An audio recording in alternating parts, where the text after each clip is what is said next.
You know. God. I can't get relaxed at all. I'm jumpy. Woo! The most frightening bit, that usually doesn't turn out to be hard at all, is what to say when you come on, because you're both called. And just making that relationship with the audience, just putting them in. Trying to establish what you are quickly when they're not damn fine with you. So how long now? I'm going to have another look, but I think it'll be another 10 minutes, so I'll just go and check. I think so, they were coming very slowly. There's an audience of 3,000 people waiting for Connolly in the Royal Concert Hall. It's a measure of his popularity that the tickets sold out in 2 hours after no more than a brief mention of the show in a local paper. Connolly achieved his first major success as a solo performer in the mid-70s. By the end of the decade, he was regularly playing 3-month-long sell-out national tours. His enormous fame in his native city at the time is recorded in Glasgow's People's Palace Museum. Believe it or not, I actually wore this stuff on stage.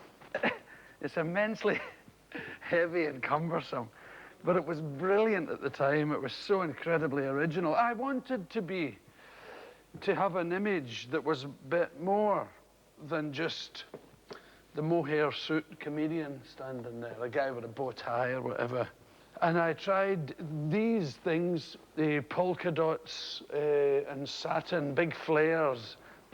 But wearing ridiculous clothes, you could say what you pleased because you didn't represent anything, and so you couldn't be blamed for anything.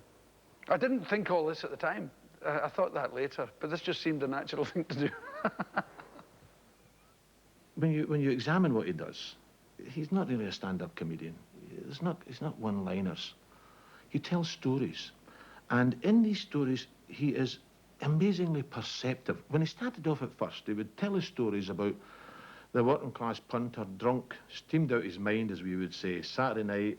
At George Square, right in the centre of town, at 12:30 at night, waiting for the last bus to Drumchapel, which is a reservation in the outskirts, you know.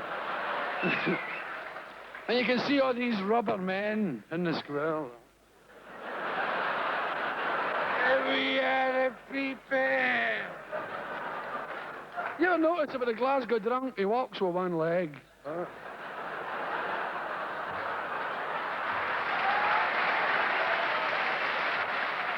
All I wanted to be was be funny.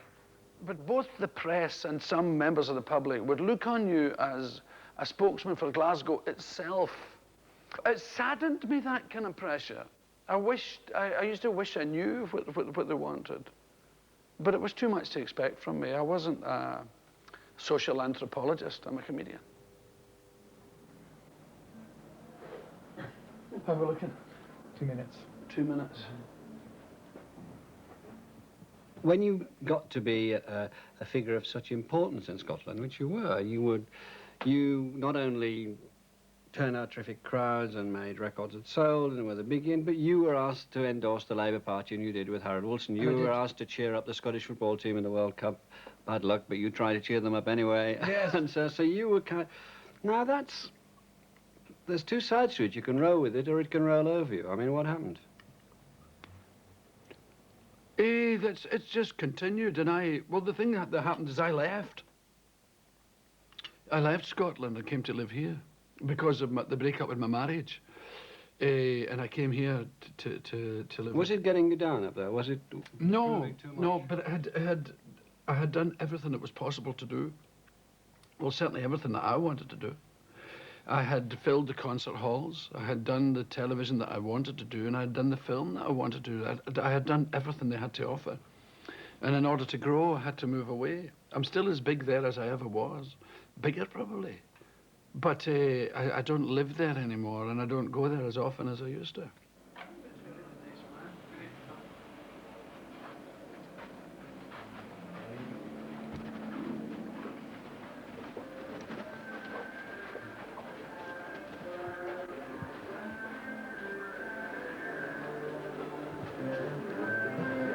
Okay, can you see the machine works?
Hello.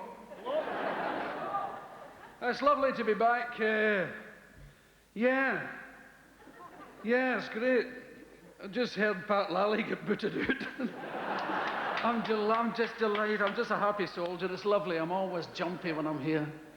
This is a funny tune to play, I tell you. It's a bit like singing to your aunties. I'm shitting myself. It's really strange because what did I do that for? It was perfect when I started. If you're up in the air, I don't remember people being as near as this. So, let's relax. Oh, I feel like that guy who was on television. He's the new head of Northern Ireland tourism.